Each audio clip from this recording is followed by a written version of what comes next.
Previously on Golden Ticket Reviews. Where am I? Mr. Randy, man, I'm Agent Smunty 7. What am I doing here? You'll find all this information out for yourself, Mr. Randy, man, in due time. Or should I say, time that is swell.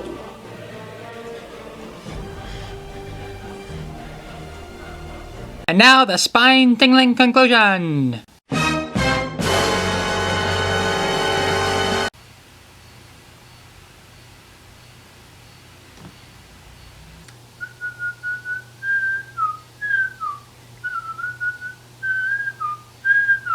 You know, I've got to admit, I really do give you a lot of credit. I'm sorry, Mr. Randy, man. What is it you are exactly implying? I mean, you gave me a shave and a haircut, you took away all the color in this room, and you haven't even given your motivation or modus operandi for what you're doing to me. I give you an A for effort. Well, you'll have to pardon my rudeness, Mr. Amby Man. I represent the YouTube copyright system.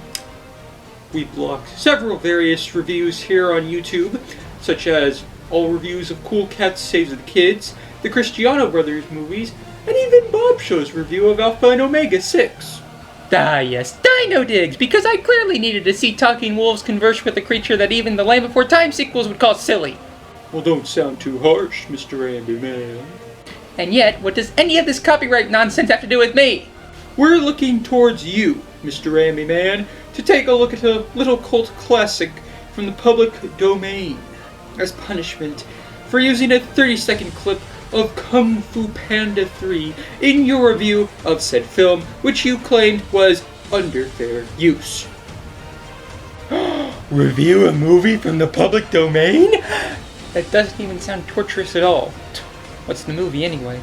Well, I thought you would have figured it out by now, given the hint I gave you at the end of your last review, but I'll give you a little refresher. You see, the film we need you to review is a film that is so monumentally terrible on every aspect that it is a movie that can affect any other and all reviewers. Or your friends. Or yours. Or yours. Or yours. Wait, why did you do that? Oh Christ.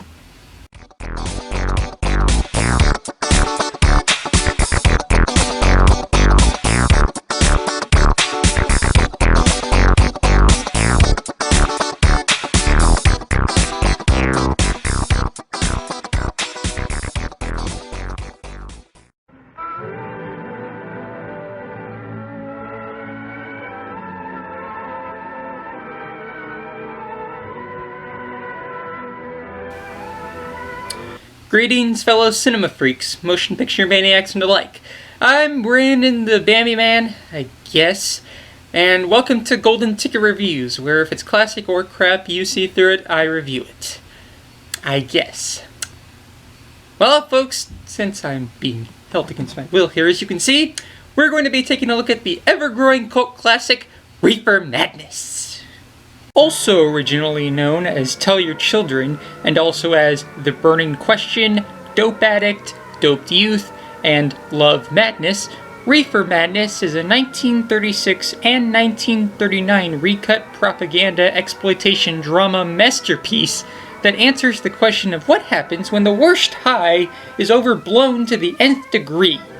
As mentioned before, this film has indeed become a cult classic and is mostly known to filmgoers as one of the single worst films ever made, yet still being considered entertaining. And it's actually been in the public domain for some time now. And because I want to get out of the hands of Smutty 7 over here as quick as I can, I'm just going to go through it as quickly as possible. So, let's start with the plot.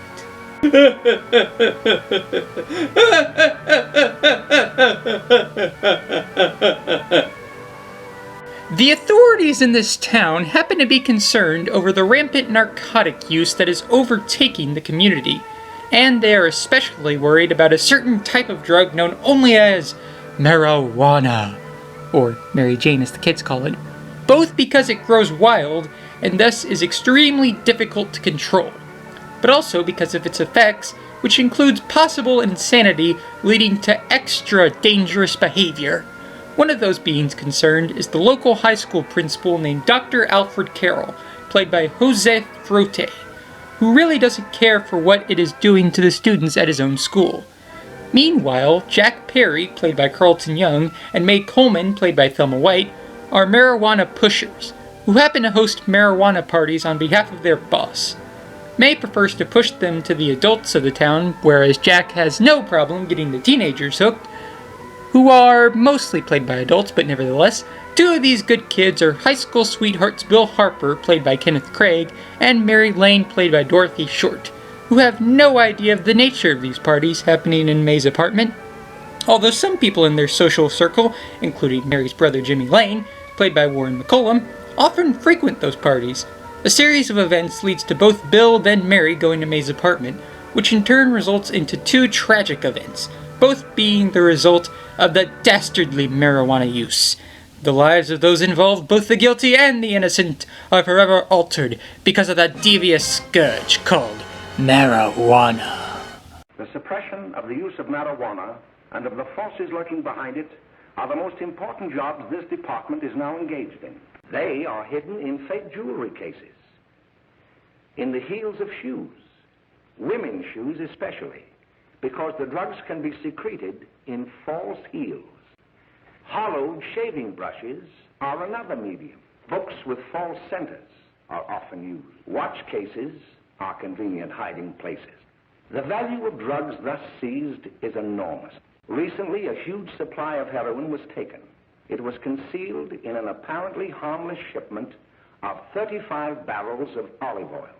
And more vicious, more deadly, even than these soul-destroying drugs, is the menace of marijuana.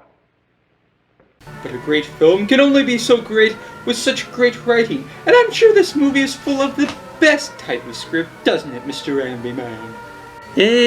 Not exactly. Yes, the writing itself is phenomenally overblown to the nth degree, as I mentioned before.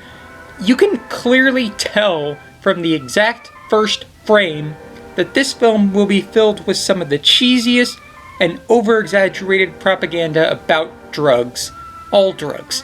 Now, don't get me wrong, I know drugs are awful things that should not be abused or tampered with, but the way they try to show the results of marijuana is completely bonkers. It's pretty easy to see that the characters and the plot lines are not the important thing to focus on, or at least in the filmmaker's case. It's just the craziness of how much they want to scare the audience into hating drugs and staying away. Here is a most tragic case. Yes, I remember. Just a young boy. Under the influence of the drug, he killed his entire family with an axe. Harry, are you ready to tell what you know? Jack!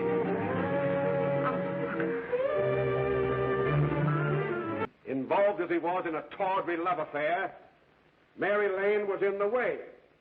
I mean, come on! How can drugs as ineffectual as pot cause a person to dance wildly, fight well for being stoned, and play the piano like a complete nutcase? Faster. Faster. Play faster.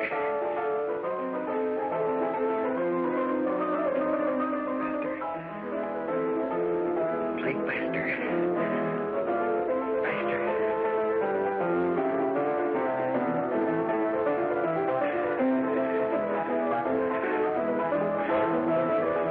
Now, if you just switched out the marijuana with Colonel Sanders' Indian elixir, then you could play Toot Toot Tootsie Goodbye on the piano. Just ask Aunt Bee.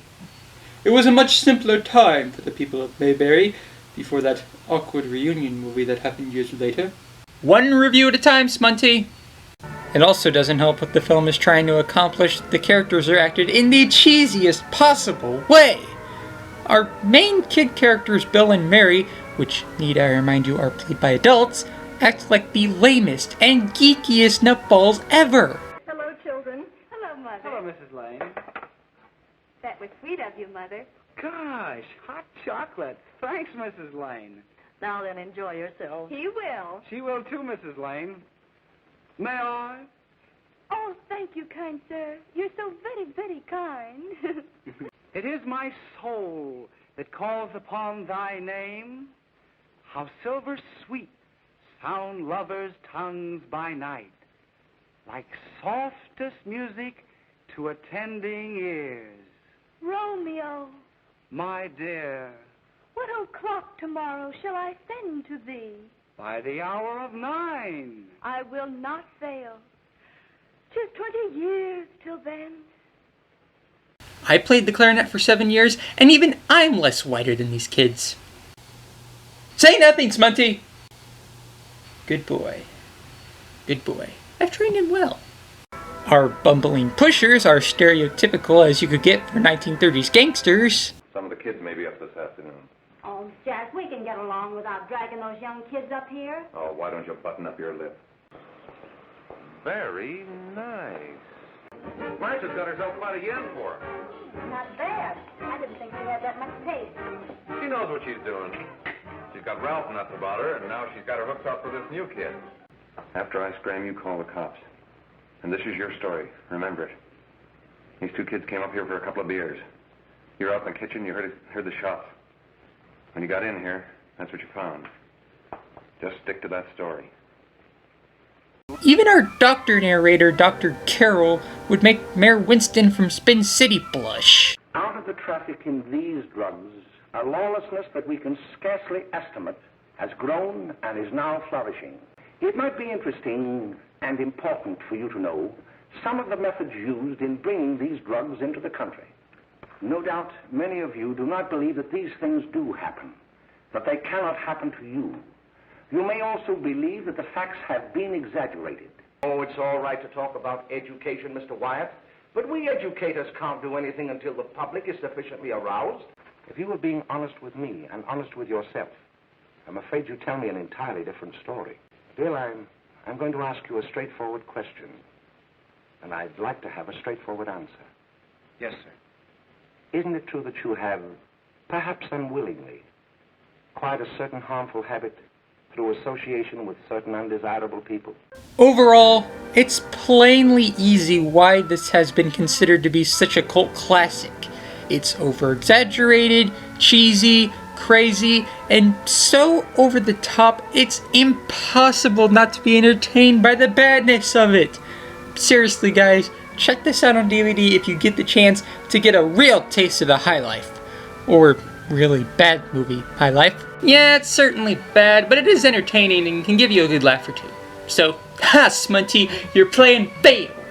I must say, you have a stronger perseverance than we anticipated, Mr. Army Man. But rest assured, just because your punishment is over now, does not mean all other creators out there will not be punished for their misdoings on YouTube. And rest assured this, when you do get another claim, I will be returning with a vengeance. See you on the tube. Beam me up. Holy smokes, he disappeared! And my hands are free! Yes! Oh, where's the color switch? Hey there folks, Brandon the Bambi Man back here in full color, baby! Woo! Yeah! And next time we're gonna be delving right back into the Lion Garden. I'm feeling so joyful. You know what? The next video I do is gonna be a double episode review of the Lion Guard for you. Until next time, I'm Brandon the Bambi Man saying take care of yourselves, guys, and I'll see you at the movies. Oh, and don't do drugs. I think we get that. Bye! Tootsie, goodbye. Tootsie, don't cry. The choo-choo train that takes me away from you. No words can tell how sad it makes me. Kiss me, Tootsie, and then do it over again. Look for the mail. I'll never fail. If you don't get a letter, then you'll know I'm in jail. Tootsie, goodbye. Tootsie, goodbye. Whee! Hey, he ain't no paper man. Why, don't you know him? That's Hot Finger Friday. Boy, he really swings out hot with a message shot.